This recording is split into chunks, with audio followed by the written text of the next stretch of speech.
And just like that, it says we're live. It's amazing how that works. So thank you for being here, folks. Hi, I'm Jeff. I'll be your tour guide this evening. And this is, what month are we in? February? February. It is February 2023. This is the Philmont Trek Talk group on Facebook. We do a Q&A session live and in the flesh, digitally, of course, via Facebook, YouTube, Twitter, Twitch, Odyssey.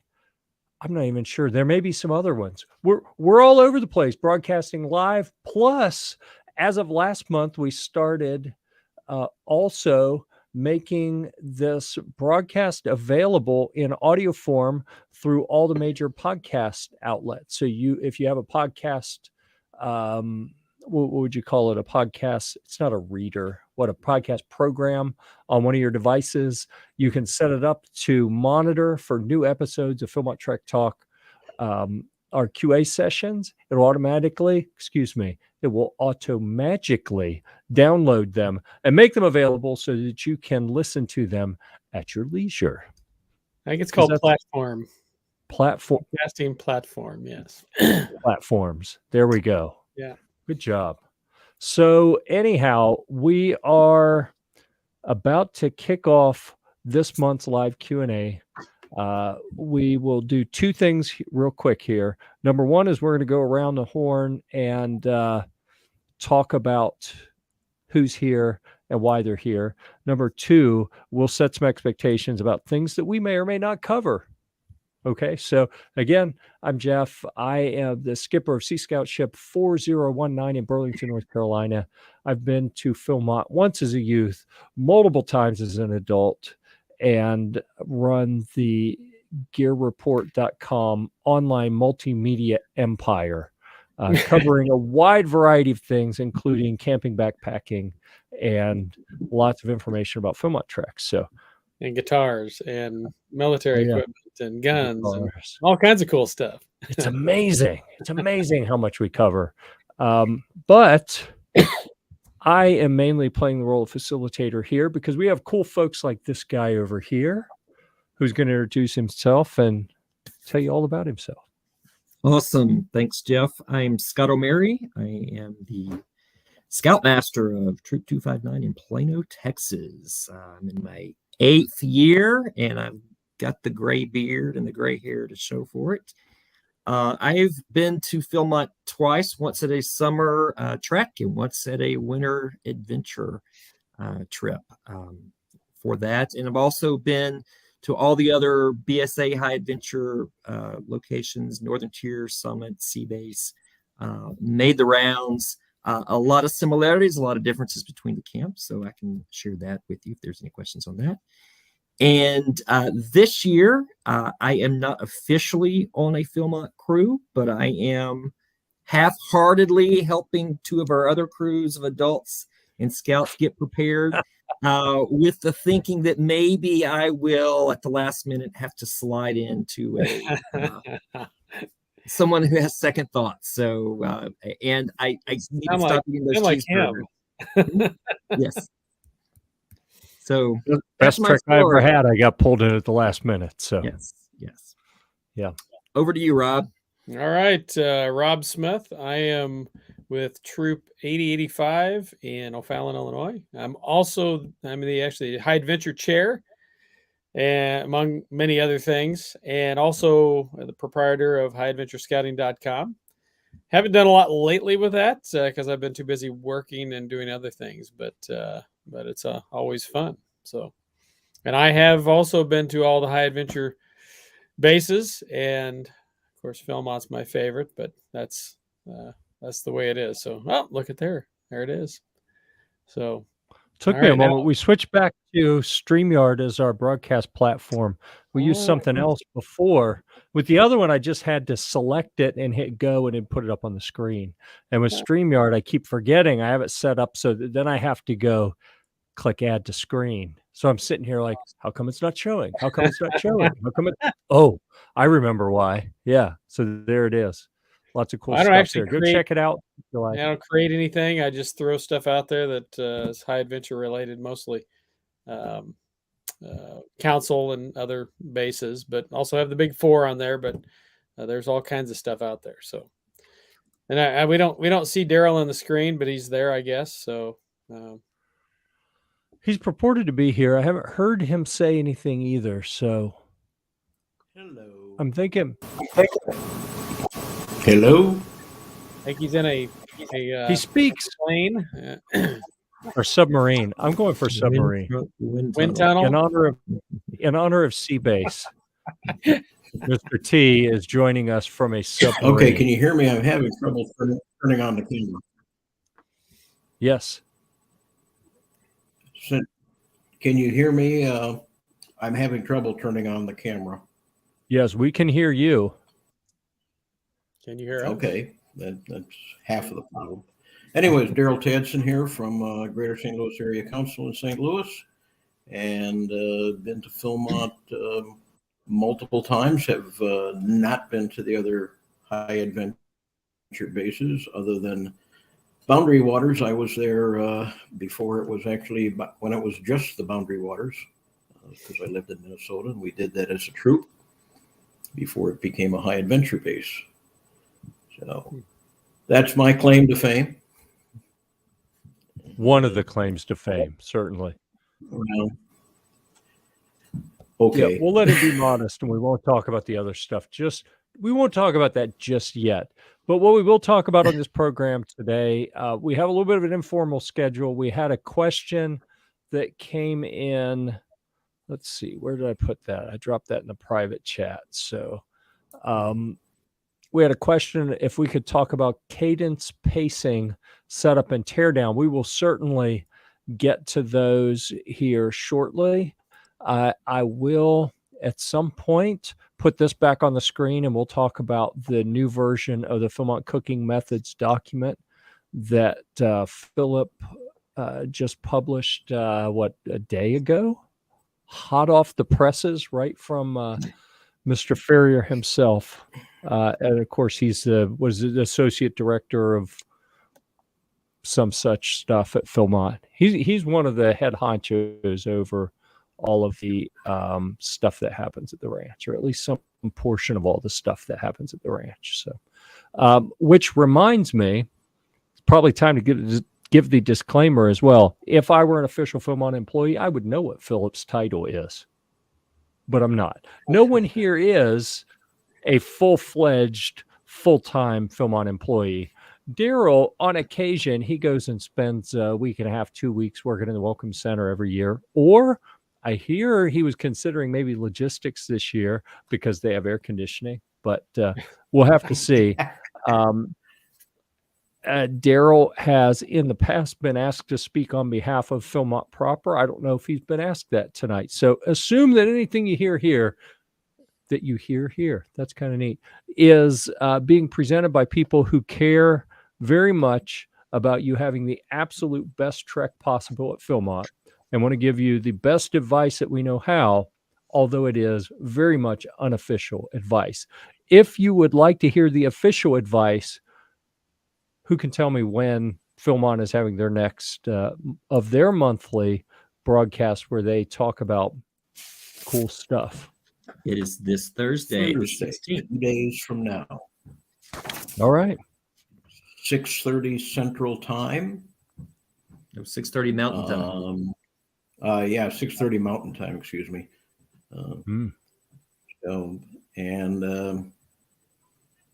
There is, if you go to the Philmont webpage, there is, a link you can find for preparedness seminars, and it'll give you the hyperlink that you can touch on and join the broadcast. It is not like ours here. It is not interactive. It is a one-way they present, but you can type in questions, and they will at the end summarize some of the questions and answer them.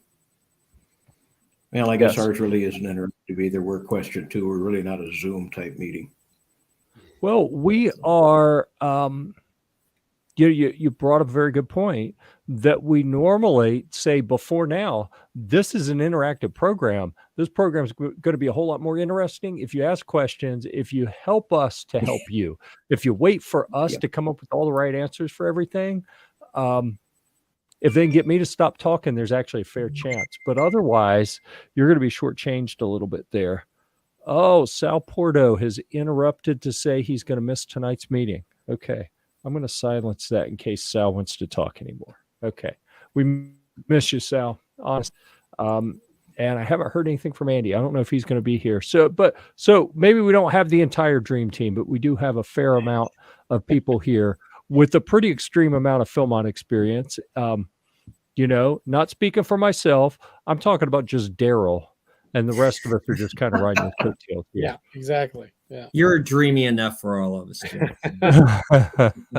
Yeah. So I posted links already in the chat for highadventurescouting.com and for the Philmont cooking method sheet that Philip just posted a couple days ago. I hate to even go here. I'm going to put it on the screen since I talked about it. And because we're also sending this out in podcast format, in audio format, I have to tell you. So remind me, folks, if I get off on talking about things on the screen and don't describe them, we got to come back and describe them for the people in audio only. So Facebook user, someone who has not yet been to the appropriate website to give permission for StreamYard to display who they are in this chat, says the important question is Team Boots ? Team Trail Runner ? I don't know that's really that important of a question anymore. Maybe it's just my perspective here, but I feel like this has been fairly well settled. That the tide has turned and the momentum is very clearly on the Team Trail Runner side. And so I feel like the Team Boots people are just trying to keep this alive, but it's pretty much settled. So I dip my feet into both. So. Well, I use my chair to tie my boots. That doesn't surprise me. I love Typically, yeah, people who wear boots are going to be more tired. They're going to need a chair. Plus, they're tired from carrying the chair. So, of course, they're sitting. They're double tired. Yeah. All right. But we really, as much as we play with each other on some of these team chair, team boots, and that kind of stuff, it's all about you doing what you have tried, tested on your shakedown hikes, what works for you. Sure, there may be better and worse ways to do things, but a lot of it is there is some room for subjectivity in that as well. And as long as you're using good, high quality, modern stuff that you have vetted on your shakedowns, and it you're confident and comfortable with it, you're probably going to be okay. So. Yes. With that, let's dive into our agenda. The first question that we had, cadence, pacing, setup, and teardown. So who would like to talk about, I'm going to assume, I don't know if cadence and pacing, I was thinking they meant the same thing, but now I wonder, are they talking about the military cadence where someone, says something and everyone marches to that pace, or I don't know. Who wants to tackle this question that came in? I kind of take cadence in this context as maybe what is the kind of the timing of the day kind of thing, where the pacing is your speed on the trail. That's my interpretation of it. I don't know if you have a different. If Ty Robinson is out there, this was his question. Okay. And Ty, you are welcome to clarify in the chat if you're out there. Well, why don't we start with the takedown part of the day?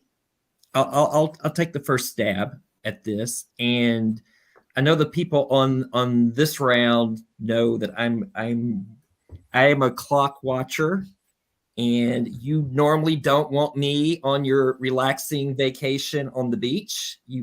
I've got a time where I need to be someplace, so I'm not going to be your relaxing person, but at Philmont, your crew has places to go and places to be. And if they're not there at a reasonable amount of time, they're going to miss out on what, in my opinion, you go to Philmont for. You go to Philmont for the program. You can go hiking in beautiful locations anywhere, but only Philmont has those awesome programs. So I'm a clock watcher. And for takedown of your camp, I'm a firm believer, and some other people like to sleep in, that your crew needs to be on the trail in the morning, before they've had breakfast, before they've had coffee, pretty much at first light. That's not dawn, that's first light, more or less, within maybe 5 or 10 minutes. So if I'm a crew, let's say I'm a crew on June 21st, first day of summer, and I'm getting up in the morning, if I go to the website in Cimarron, New Mexico on the 21st of June, first light is at 5:11 in the morning. And I'm going to say that it's going to take me, Oh my goodness, that's early. 30 minutes to get up, get packed up and loaded up, ready to go. So I'm getting up at 4. Put it this way, I'm highly encouraging our crew leader to get up at 4:45 for our crew. I am not going with There's you. all my hate mail coming through. I love you, Scott, but I'm not going with you. And as far as everybody's packing up, getting on the trail, I would say, from a cadence perspective, that we're probably, and the reason we're doing that is our legs are nice and fresh at 5:10 in the morning. And there's no sense around sitting around resting your legs even more while you sit down and eat breakfast. So I'm ready to hit the trail. We get the trail. I'm going to say we do a pack soft break an hour and a half into that morning trek. And that's the time that we might sit, take our packs off, grab some breakfast, make us some little coffee, to rest our legs up. And that would be what? If I'm watching the clock, an hour and a half from 5:15-ish is about 6:45 in the morning. It's probably when I'm having breakfast in Plano, Texas anyway these days. So that's going to fit my schedule. So that's how I approach the getting out of camp perspective. Does anybody want to offer a contrarian opinion, or are people still sleeping in until 6:45? I can tell you our crew in 2021, we trained to get on the trail early, get packed up, and it took a couple days for them at Philmont to get back into, getting things put away, ready to go. We didn't leave late, but later than I wanted. Not 5:51 in the morning, but or whatever you said. Oh, dark early. Yes. But definitely, 6:30 time frame, and get on the trail. And you laugh, Rob, but you're coming from east. You're coming from east, so it's not really that early for you. You know what I mean? Like if you're in Pacific time, if you're in California and you're going to Philmont, and you got to get up at 4 something. That's early, right? Like for your internal body clock, what you're used to. But if you're coming from Eastern time zones, maybe 1 or 2 hours less, like less early. You're the only one here in the wrong time zone. The rest of us are in the right time zone. Yeah, it's central. So, well, if you're on the East Coast, 5 o'clock in Mountain is 7 o'clock your time. That's right. Yep. You're ready to go. You're actually sleeping in. Yeah, really not that bad from my perspective. Scott, I'm pretty much on line with you. Okay. Well, Yes, the adult problem I have is not so getting up; it's the coffee. The lack of coffee is what sometimes gets our Scott, I'm pretty much in agreement with what you're saying. My experience has been that with if you say first light at, let's just say 5:15 or so, that's typically the time that we would get up and be out by 6:15 in the morning. Again, no breakfast, maybe hike 45 minutes to an hour, and then stop for packs off, breakfast, morning devotion, etc. Yep.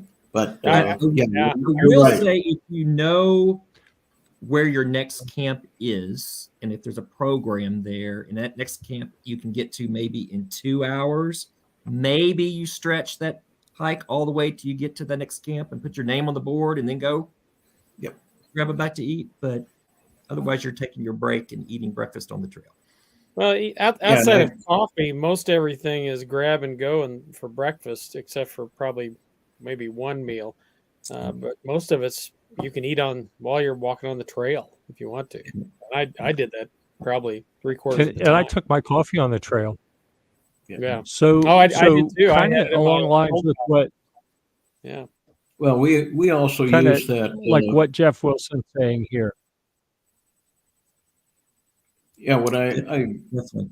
in addition, we use that.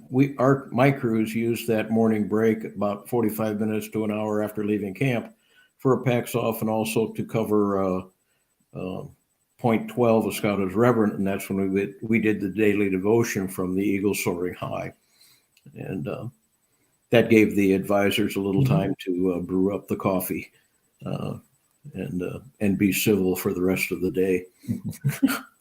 I will say that if you could stretch it Yeah. to that first staff camp, usually the staffers there are very accommodating with coffee that's already made and sharing it with the advisors. So that would seem better. I also agree with the comment out there that Jeff Wilson made. You know, in the evening when thorns and roses are being done, maybe you review what the next day looks like and the anticipated adventure, and what time are we going to get up, what time are we going to move out, where are we going to stop for that morning breakfast, look at the map, what's a good place, is there a meadow, an overlook, a water source, and again, where are you supposed to be for the next day, getting in there in time for program. There's a lot of variables that go into it. Darrel, to your point, that evening, it's also good if you're going to leave the crack of dawn the next morning, you need to have agreement on which direction you need to go before you try to figure that out the next morning. Oh, really? Is that something you need to do? Maybe. Talk to your crew the next morning and try to talk to your crew leader. Be prepared. Is that what you were saying? Yeah. Well, I think that's the key right there. Yes, the night before, the crew leader needs to be letting everyone know what the expectation morning is. Is it a lazy morning? For most crews, most of the time, the answer is no. That shouldn't even be a question. But every now and then you have a day where you're not going anywhere. So what? Sleep in. Who cares? But you have a layover day and you don't have a lot going on, and maybe you had a rough day before and it's going to be cold in the morning or whatever. Sure, stay in the tent a little bit longer then. But every other day, everyone should probably, and if like I do a lot of prep stuff in the evening, kind of staging gear, like what am I going to need to do the next morning? I put that in a certain place. I get everything ordered in my, because I stow everything in my pack based on when I'm going to need to take it out. Like the stuff that I'm not going to need till the next night, it goes at the very bottom. So I'm trying to already get everything organized the night before, so in the morning I have the absolute least number of things. Everything that's time consuming, I want to get it done ahead of time if at all possible, to make it easier to get out in the morning. And I think that goes back to where we are right now with physical prep and shakedown as the two big things for crews.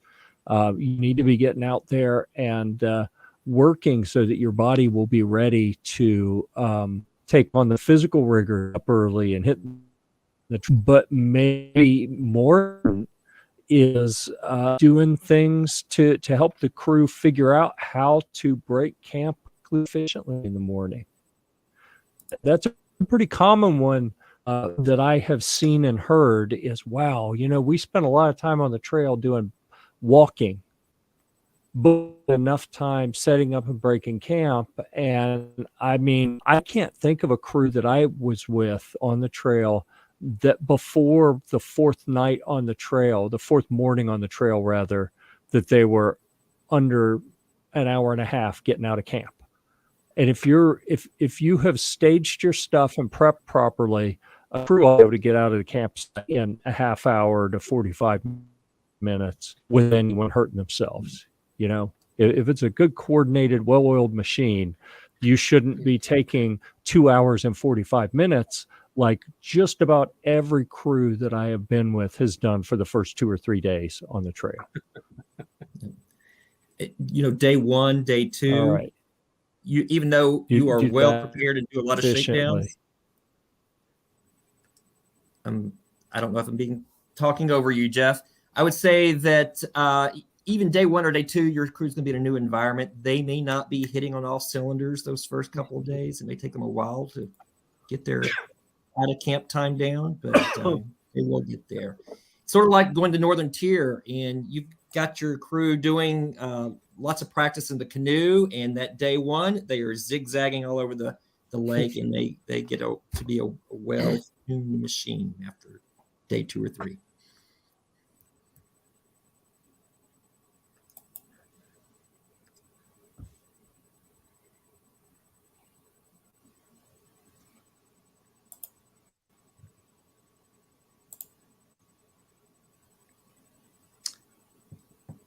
Jeff, if you are talking, I can't hear you. I don't know if it's your end or my end. Yeah, I can't hear him either. I'm in some. Yep. Well, I'll send him a message.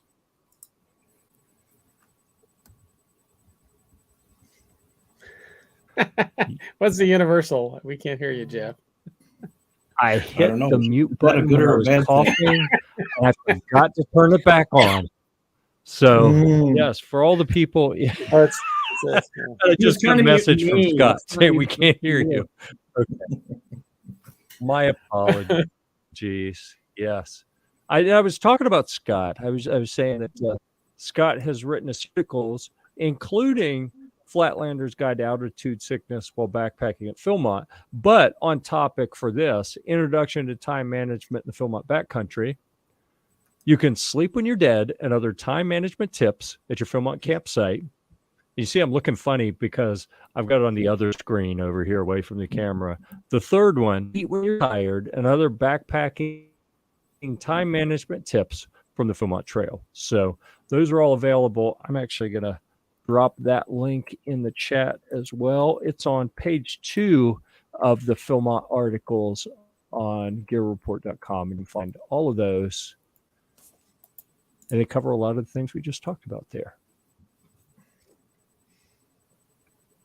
All right, so let me remove that from the screen. Hey, there we are again. All right, so we had another thing that came in here as a question, and then Darrel did give us a bit of an itinerary that we will dive into shortly. Olga asked about wildlife defense, and I gotta be honest, I don't even know how many of these we've done. Probably 20 or 30 of these live Q&As. I don't know that anyone has asked about wildlife defense before. I've heard people say something about bears, and you know that never really went anywhere because I don't want to jinx it. I'm going to say something about bears have a problem, and then it will eat me next time I set foot on the ranch. Great, you mentioned But bears. anyhow, what wildlife defense? What do you guys want to talk about? Yeah, Smith and Wesson? No. No. Ruger. oh my goodness. I would say read the shakedown guides. Read everything you can about smellables. Listen to your ranger. Practice the Bermuda Triangle. Airbags. You know, Smith and Wesson was absolutely a funny comment. Please, no firearms. You can be safe if you follow procedures. Remembering that you're in their backyard. They're not necessarily out to eat or kill you. They're inquisitive. What's this new thing in my neighborhood? You know, I want to check you out. So I've not had a problem. We've seen bear. we've made noises, we've scared them off. Not suggesting throwing rocks at them. That kind of tends to PO them, and they might take offense to that. But just I can't put it any other way other than just think about it in common sense. Yeah, stay with a group of people. If you are by yourself, you are much more vulnerable. Probably more. I hear, if I'm not mistaken, I could swear that I heard that there's never been someone killed by a mountain lion on the ranch. But those are what I worry about if you're by yourself, which no one should ever be by themselves, really, unless you're like a ranger who just abandoned their crew heartlessly out in the wilderness and is going back to a hot shower at base camp. You mean like the morning of day 3? Pretty much. That's what I'm talking about. Yeah. And I do that for the Rangers' benefit, by the way. So many people are like, oh my God, we finally got rid of our ranger. And I'm like, they have feelings too. Let's flip the script on that. And, if we give them a hard time for abandoning us, then they get the feeling that they're wanted and we want them to stay around. And I'm just trying to help make the Rangers feel better. So they have a tough job. And even from a perspective from temporary staff, they encourage us when at all possible to buddy up. If it's absolutely necessary to hike single, okay, fine. Really don't do it, early morning or late evening.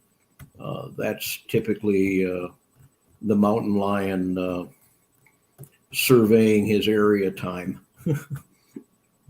Yeah. Yeah. So, Darrel, I have a question for you. You may be more versed in the policy here at Philmont. So, we had a scenario where our crew was running very far behind, and in hindsight, we were not going to make the camp that we were supposed to make our camp to sleep at. And maybe we should have stopped at the camp prior to that to camp, but we pushed it and we ended up sleeping on the trail. And that was a very sleepless, bear growly night for us. And I would not want to do that again. But does Philmont frown upon you sleeping in a camp that you're not supposed to be sleeping in on your itinerary? I would have to answer that yes and no, and I know that's a wishy-washy answer. And like you said, when you pass a staff camp, if you know or have a reasonably good idea you're not going to make it, you might inform them, of your situation and ask for their advice. Should you not do that, and as you did, Scott, camp along the trail, understand that if you were headed to a staffed camp, they're going to be expecting you, and they check people in, and they got somebody, missing in action. They very well may start a SAR, search and rescue, and they will be headed towards your direction. That destination camp could care less when we got there the next day. Well, in a perfect world. I have actually been met on the trail coming into a staff camp by the staff that were dispatched to find us. And we just happened to be rolling up right as they were leaving. They were 10 yards past the sign on the way into the staff camp. So they had just hit the trail to go looking for us. And they kind of sarcastically said, "Oh, you're not crew 713M, are you?" We're like, yeah. How'd you know that? Like, oh, you're late. So, but thanks. We don't have to go look for you now. So they do dispatch people. We weren't even that late. So yeah, to continue on though, Scott, with your for the audience out there, understand that the procedure is they're supposed to be looking for you and try to find you. You're gonna engage or start a SAR. However, Philmont will not chastise you by any means. If you stopped, for health and safety, and in your case, not hiking at night reason. I mean, you did, shall we say, the right thing, the appropriate thing, even though you might have caused a SAR, search and rescue, to be engaged. Well, in their defense, we were in the Valle, so there were no fixed trails. So I don't even know if they would be able to find us had they. Well, and that's why I said, if you're headed towards a staff camp, if you're going to a trail camp, Philmont doesn't monitor the trail camps to see who's there. Right. So. Yeah, good answer. So let's go back to Darrel's official agenda for this meeting. Does anyone want to talk about the last Philmont seminar, which apparently covered health, safety, and first aid kits? I don't get to watch them. I should go watch them in replay, but I'm on another broadcast at the time that they do their broadcast. So I never get to see it live, and then I most of the time don't get back to it. But well, I'm sure you saw it. That seminar was about health and safety, and it's out there that you can go back and review it.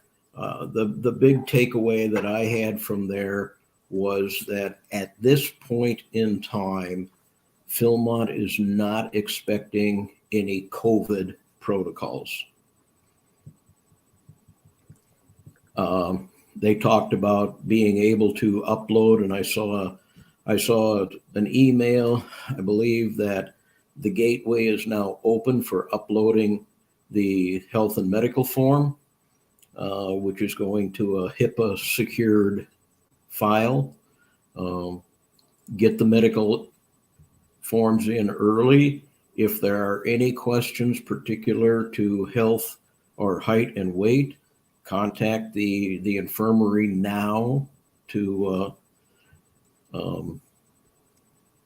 work out those issues. I think on our page, the PTT page today, Roger Hoyt posted a very comprehensive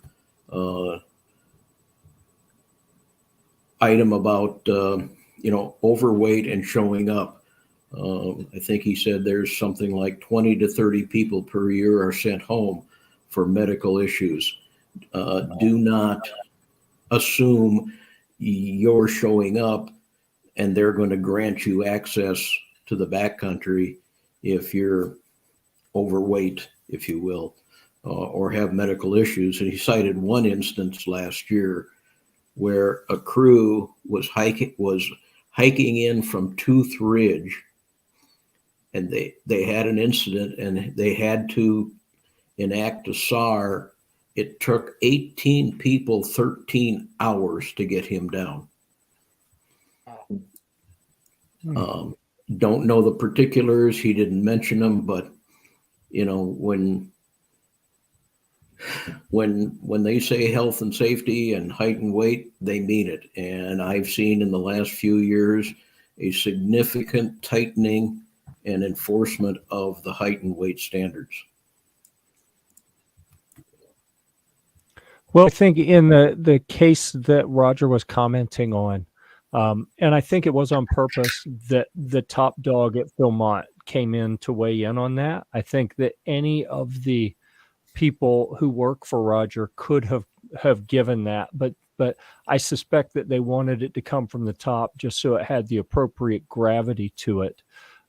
Speaking of gravity, if you are at the 265-pound upper weight limit, gravity is not going to be your friend or the friend of anyone who has to carry you off the mountain. So I think that anyone looking for any leeway at all on their weight limit for their height, as long as you are not over like 250 or 260, where you're getting into that range where it's going to be a real bear to extract you from the backcountry, then you know what, maybe you can call Nate and negotiate something and get a pound or two allowance. I don't know. I have no idea what they'll approve and what they won't, but the heavier you are, like not heavier relative to what your weight limit per your height is, but overall, the heavier you are, the harder it's going to be to get you out of the backcountry, the less likely it is that I think they're going to give you Yep. any leeway at all.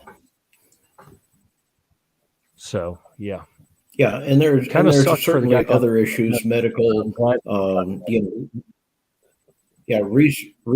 recent bone breakage or ankle twisting or knees or whatever. The advice is contact the infirmary as early as possible, discuss it with them, and don't wait until the day you show up. You're forcing them into a crash decision, and I know when I'm in a crash decision mode, it usually doesn't go in favor of the requester. Yeah. Yep. So Okay. I mean, and again, Back to our my agenda comment, here. my comment to the itinerary or the topic for this evening was just to, that we're in support of the Philmont, procedures and policies and so forth. That we need to reemphasize that.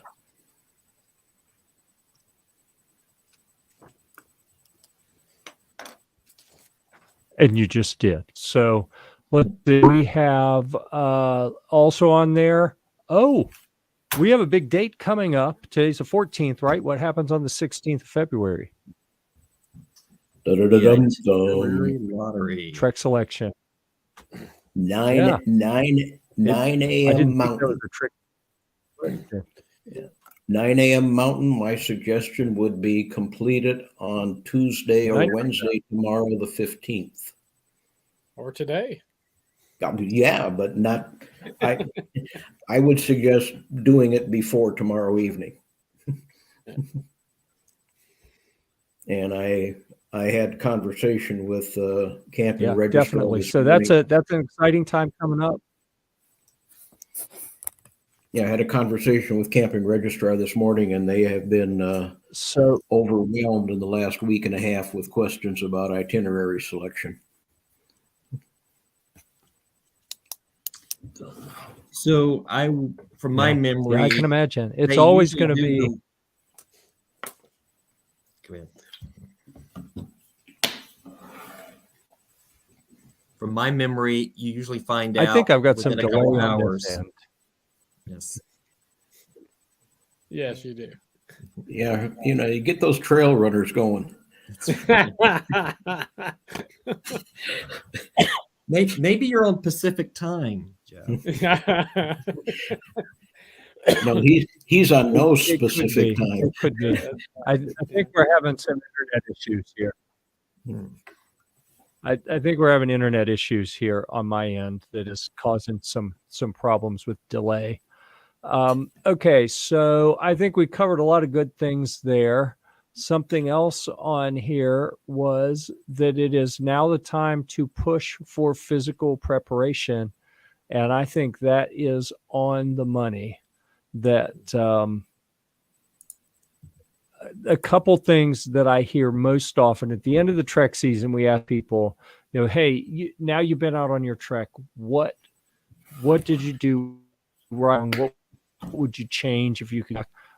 I think the most frequent thing that I see is I would have gotten in better shape.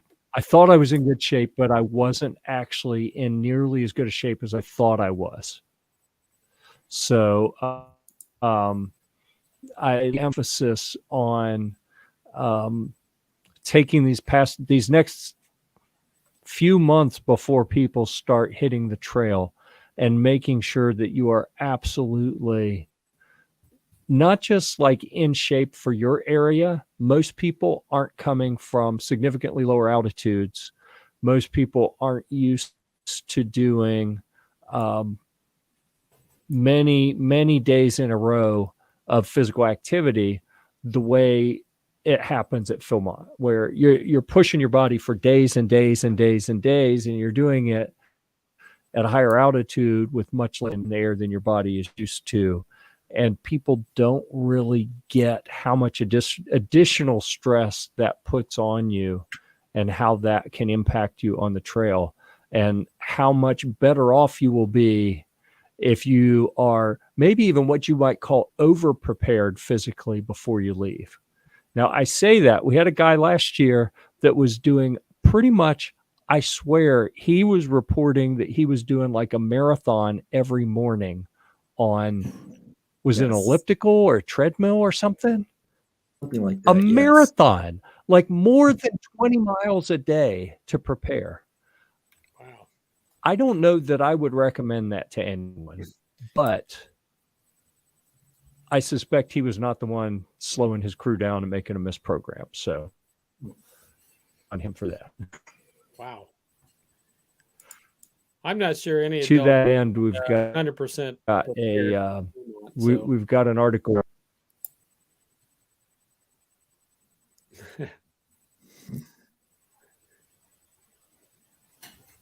Yeah, I don't want to say anything and jinx myself, but I will say that so far I've let my crew down. I suspect that means that next time I'm on the trail, I am absolutely going to slow my crew down. All right. I feel like everyone is roboting, and it is probably because of my weak internet on my end. So I apologize for that. You kind of look like Max Headroom, but and you guys want to address this question here? About the Ranger? Does anyone know if you can request a specific Ranger? I don't know. Yes, you can. Oh, well, there we go.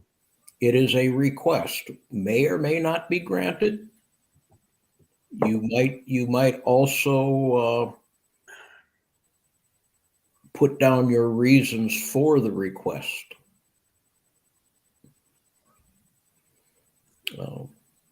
Yes, request is open. Again, may or may not be granted. How would one initiate that request?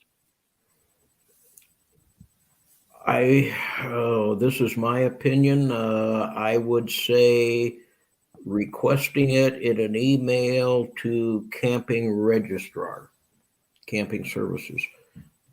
They would probably forward it to or whatever, or whomever would be the appropriate person.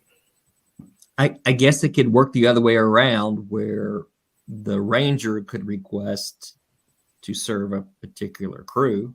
Correct. That is correct. And the ranger should know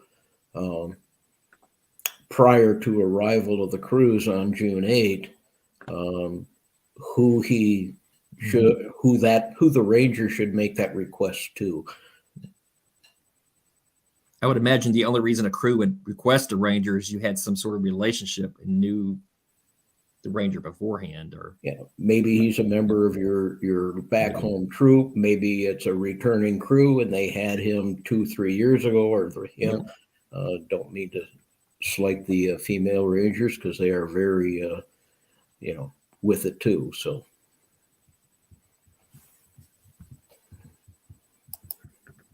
So speaking of rangers, I saw that Philmont, as well as all the other high adventure camps, are really hot about getting staff recruited here in the next few weeks. Looks like they're doing a lot of college fairs, summer job fairs.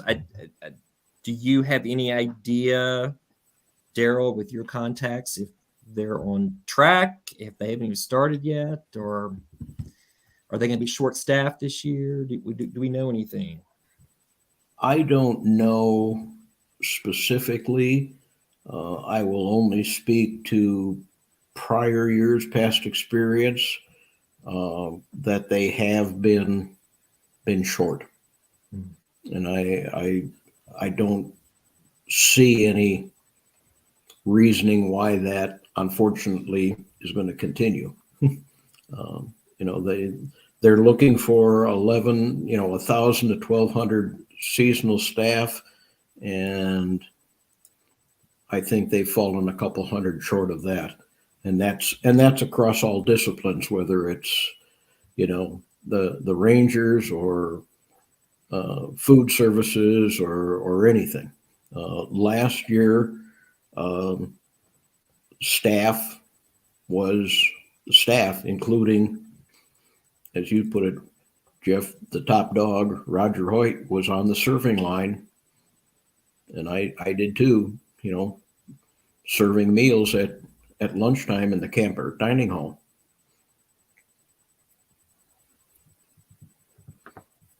So yeah. That's one that I always find interesting is the food services folks have some of the most favorable days on, days off, hours type situation, but they seem to be the hardest for them to recruit. I think if I were going to go work there, that might be a pretty cool way to get started working at Philmont.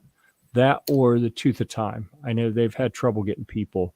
One of my scouts a few years ago worked there for 3 summers, and he loved it. He thought it was a great gig. So, food service also. I think so many people are just like, well, there's too many people who it's like, I want to be manager or nothing. If my son comes home this summer without a job, I'm driving into a scout camp and dumping him out there. Food service also has one of the better pay levels too. Even better. Ah, nice. Hey, I'm going to make last call for questions. Jeff Wilson, and then our favorite, our perennial top question asker. That was me. And I'm clicking to try to get it back on Green Beef Facebook user. So that was me. Yeah. That was. I was trying to answer Jeff's question. I'm from Illinois. We've got the same problems of at 300 feet above sea level. So. Yeah. Yeah. All right. So barring any additional questions, I think we probably can wrap this one up. So I'd like to say thank you to all of our expert panelists. Thank you to Jeff Wilson and any other unnamed Facebook users who left us questions to help drive the interactive portion of this program. Again, Scott, Rob, Darrel, thanks so much for being here. We appreciate you sharing all your experience to help further the goal of helping people have the absolute best trek possible out there at Philmont. Please don't forget this Thursday, the 6th, the official Philmont seminar. You can go to, I want to say probably Philmont Facebook page, Philmont website, search around. I'm sure you'll find links to their seminar that will be a live webcast. So they have video and audio, and you can listen to all of their official guidance straight from the horse's mouth. We do this every month. Actually, it's every single month on the second Tuesday of each month at 9 p.m. the time zone. Yeah, that would be Eastern. So please put it on your calendar to come back with some good questions and ready to learn about how to have your best trek at Philmont. Any final words from the panel? Anybody out there in the audience? If you're at Philmont between 6:11 and 6:25, stick your head in the welcome center and say hi.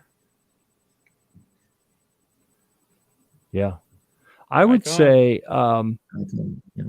anyone sticking their head in the welcome center to say hi, just make sure they're not too busy. But even if you're not looking for Darrel, even if it's not when he's there, I've never been on staff at Philmont, but I can imagine if I were there for months on end and the only people who came in were people with problems, someone just poking their head in and saying, hey, thanks, we appreciate you, would be nice for them. So I'll encourage everyone to take every opportunity you can get for the base camp staff, the staff you find on the trail, the staff you find in staffed camps, the cons crews, the OA trail crews, everyone you see, do your bit to help brighten their day, and maybe they'll pass along some niceness to someone else. And next thing you know, the awesome Philmont experience will be that much better for everyone. So with that, I have a question. I think it's time to shut her down. Is anyone not ready? Icon. Back on. All right.